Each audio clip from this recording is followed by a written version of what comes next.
अर्थशास्त्र हे सामाजिक शास्त्र आहे.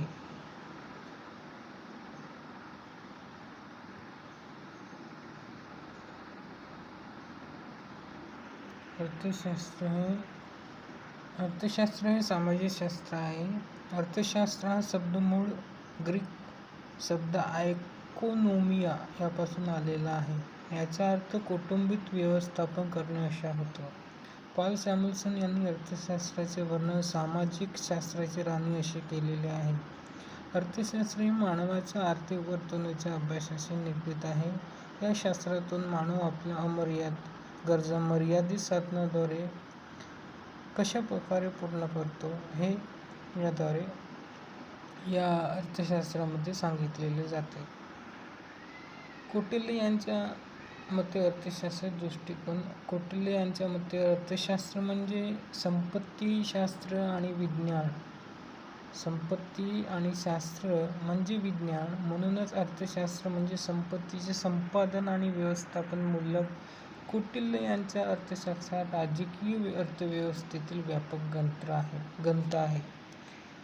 यांचे मुद्दे जे होते, सरकार किंवा राज्याची महत्त्वपूर्ण भूमिका, संपत्ती निर्माण करण्यावर लक्ष केंद्रित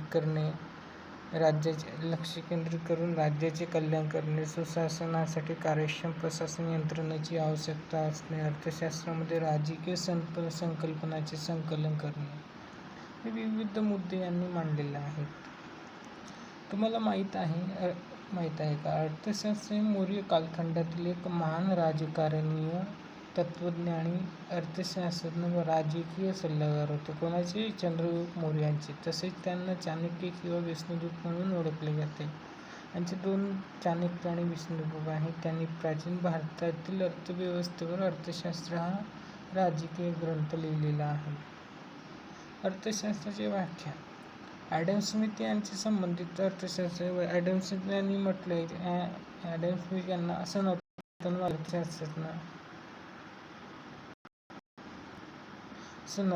अर्थशास्त्रज्ञ असे तसेच अर्थशास्त्राचे जनक असे म्हटले जाते.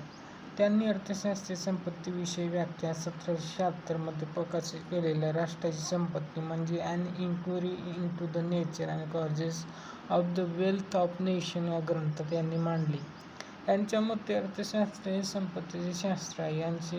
असे यांनी म्हटले. अर्थशास्त्र म्हणजे हे संपत्तीचे शास्त्र आहे. यांचे जे मुद्दे होते ते निहस्तक्षेपाचे धोरण, भांडवल, संपत्तीचा साठा, आर्थिक घडामोडीमध्ये नैसर्गिक नियम, वृद्धीच्या सिद्धांतामध्ये श्रम विभाजन या विशिष्ट पैलूला महत्त्व होते. प्राचार्य अल्फ्रेड मार्शल यांची कल्याणकारी अर्थशास्त्राची व्याख्या. प्राचार्य अल्फ्रेड मार्शल यांनी कल्याणकारी अर्थशास्त्राची व्याख्या मांडली. ते नवसनातनवादी अर्थशास्त्रज्ञ असून त्यांनी अर्थशास्त्राची मूलतत्व म्हणजे प्रिन्सिपल्स ऑफ इकॉनॉमी हे पुस्तक 1890 मध्ये प्रकाशित केलेले आहे. यांच्या मते अर्थशास्त्र हे मानवी कल्याणाचा अभ्यास करणारे शास्त्र आहे. यांच्या शास्त्रात प्राप्ती व आवश्यकतेनुसार उपलब्ध साधनांचा पर्याप्त वापर करून यासंबंधी वैयक्तिक व सामाजिक वर्तणुकीचा अभ्यास केला जातो. यांनी खालीलप्रमाणे मुद्दे मांडलेले आहे. अर्थशास्त्र म्हणजे सामान्य माणसाचा अभ्यास, आर्थिक वर्तनाचे शास्त्र, भौतिक कल्याणाचा अभ्यास आणि संपत्तीचा अभ्यास नाही. फक्त संपत्तीचा अभ्यास नाही, तर सामान्य माणसाचा अभ्यास, आर्थिक वर्तनाचे शास्त्र, भौतिक कल्याणाचा अभ्यास, केवळ संपत्तीचा अभ्यास नाही, असे यांनी मुद्दे मांडलेले आहेत. त्यानंतर लिओनार्ड रॉबिन यांनी दुर्मिळतेवर आधारित अर्थशास्त्र ही व्याख्या सांगितली आहे. अर्थशास्त्र ही अतिशय प्रसिद्ध व्याख्या आहे. रॉबिन यांनी 1932 साली अर्थशास्त्राचे स्वरूप व महत्त्व, an essay on the nature and significance of economic science हे पुस्तक प्रकाशित केले. यात त्यांनी अर्थशास्त्राची दुर्मिळतेवर आधारित व्याख्या सांगितलेली आहे. अमर्याद गरजा आणि मर्यादित परंतु दुर्मिळ व पर्यायी उपयोगाची साधने यांचा मेळ घालताना करण्यात येणाऱ्या मानवी वर्तनाचा अभ्यास करणारे शास्त्र म्हणजे अर्थशास्त्र. यांनी खालीलप्रमाणे मुद्दे मांडलेले आहे. अमर्याद गरजा किंवा साध्ये, मर्यादित साधने, गरजांचा प्राधान्यक्रम, साधनांची पर्यायी उपयोगिता. अमर्याद गरजा, मर्यादित साधने, गरजांचे प्राधान्यक्रम कुणाला द्यायचे यांनी सांगितले आहे. साधनाचे पर्यायी उपयोग, जी काही साधने आहेत त्यांचे कोणत्या प्रकारे उपयोग करता येईल यांनी या अर्थशास्त्रामध्ये सांगितलेले आहे. तर अर्थशास्त्र शाखा सर रॅगनर फ्रिश यांनी 1933 साली अर्थशास्त्राची 2 शाखांमध्ये विभागणी केलेली आहे. त्यांच्या मते सूक्ष्म अर्थशास्त्र व स्थूल अर्थशास्त्र हे शब्द ग्रीक शब्द मॅक्रॉस यापासून आलेले आहेत. सूक्ष्म अर्थशास्त्र म्हणजे लहान सूक्ष्म अर्थशास्त्र वैयक्तिक घटकांचा आर्थिक वर्तनाचा अभ्यास केला जातो. उदाहरणार्थ कुटुंब, कामगार, फर्म इत्यादी किंवा उद्योग. ओके. गोल्डिंग यांची सूक्ष्म अर्थशास्त्राची व्याख्या. कॅनिक्स गोल्डिंग्स विशिष्ट उत्पादन संस्था, विशिष्ट कुटुंब, वैयक्तिक किमती, वेतन, उत्पन्न, वैयक्तिक उद्योग आणि विशिष्ट वस्तूचा अभ्यास करणारे शास्त्र म्हणजे सूक्ष्म अर्थशास्त्र होय. स्थूल अर्थशास्त्र. स्थूल म्हणजे मोठे किंवा एकूण.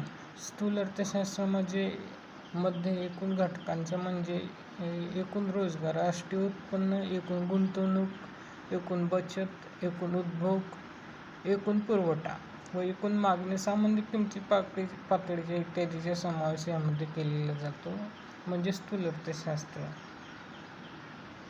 अर्थशास्त्राचे अर्थ.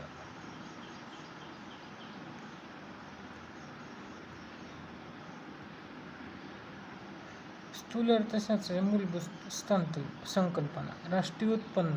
तर राष्ट्रीय उत्पन्न हे देशाच्या आर्थिक व्यवहाराशी संबंधित असून याला देशाचे एकूण उत्पन्न असे म्हणतात. एका आर्थिक वर्षात अर्थव्यवस्थेमध्ये उत्पादित झालेल्या अंतिम वस्तू. एका आर्थिक वर्षात अर्थव्यवस्थेमध्ये उत्पादित झालेल्या अंतिम वस्तू व सेवांची बाजारभावानुसार केलेली गणना म्हणजे राष्ट्रीय उत्पन्न. राष्ट्रीय उत्पन्न म्हणजे एखाद्या विशिष्ट कालखंडात उत्पादित करण्यात आलेल्या वस्तू व सेवाची दुहेरी गणना टाळून केलेले मापन. आर्थिक वृद्धी. आर्थिक वृद्धी म्हणजे इकॉनॉमिक ग्रोथ ह्या संकल्पनेला संख्यात्मक दृष्टिकोन आहे. सोप्या शब्दात सांगायचे तर आर्थिक वृद्धी म्हणजे दीर्घकाळात देशाच्या वास्तव उत्पन्नात झालेली संख्यात्मक वाढ म्हणजे आर्थिक वृद्धी. आर्थिक विकास ही एक व्यापक संकल्पना असून यामध्ये गुणात्मक दृष्टिकोन असतो.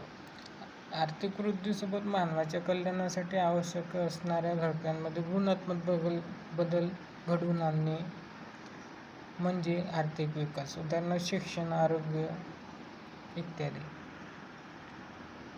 आर्थिक वृद्धी कायम लक्षात ठेवा. आर्थिक वृद्धी म्हणजे देशाच्या वास्तव उत्पन्नात होणारी वाढ आणि आर्थिक विकासामध्ये आर्थिक वृद्धीबरोबर महत्त्वपूर्ण आर्थिक घटकात परिवर्तनशील बदल जे लोकांच्या कल्याणात वाढ करतात.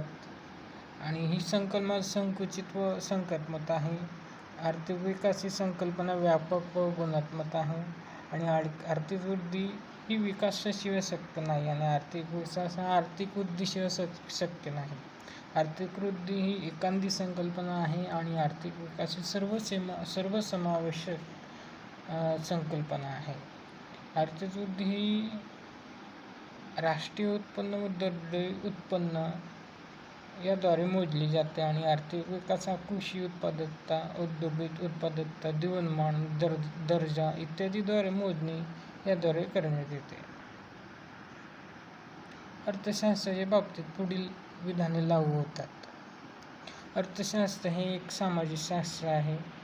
अर्थशास्त्र या संकल्पनेचे मूळ ग्रीक शब्द इकॉनॉमी पासून